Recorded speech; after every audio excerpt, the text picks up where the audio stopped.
Македонија Турција 30-27 на крајот еден тежок надпревар, но победнички одиме на европско првенство. Како вие го видовте? Видите, тешко е да се мотивира една екипа која што знае дека веќе е пласирана на европско првенство. Турците дојдоа на се или ништо, доста појачени за разлика од претходниот меч со Пеливан кој што игра се уште под договор со Киелци, беа доста фокусирани, концентрирани, мотивирани. Очекував, им кажав на момците пред надпреварот дека очекувам тежок надпревар, тоа се испостави. Мислам дека ниту еден од нив не очекуваше волку тежок надпревар. И јас не очекував волку тежок, меѓутоа очекував тежок. И мене ме радува само фактот дека пробавме од -4 да дојдеме до +4, 8 голови разлика во мал временски период. Тоа е одлика на големи екипи.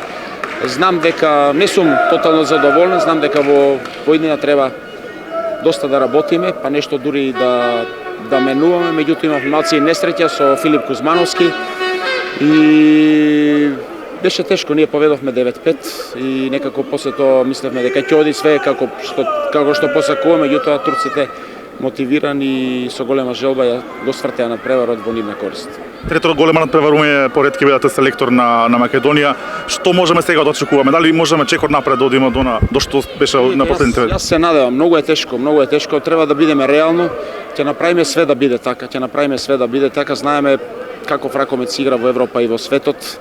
Располагаме со добар потенцијал, со млади играчи.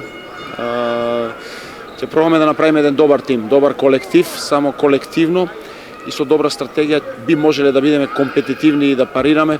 Би посакал да имаме и ждрепка, ова е среќа малце и во ждрепката, која што ќе се одржи на 10 мај.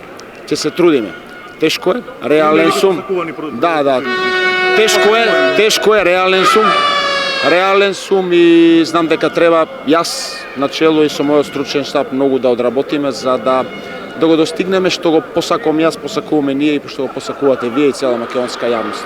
За да го одржиме ракометот спорт број 1. Ете, мислам дека од колективните спортови само уште ние сме живи и сум задоволен што успеавме по трет пат во мојот мандат да се пласираме на големо надпреварување.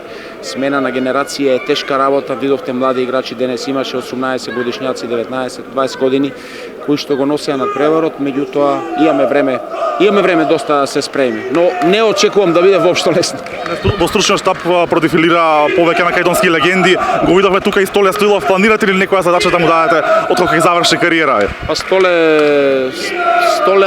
јас му кажав уште лани кој заврши кариерата против Чевска, кој што даде одличен надпревар, кој што има многу направено за Македонија, дека секош као легенди за Гоце, за Столе, секош им отворено вратата. Благодарам, честитки. Фала, благодарам. Поздрав.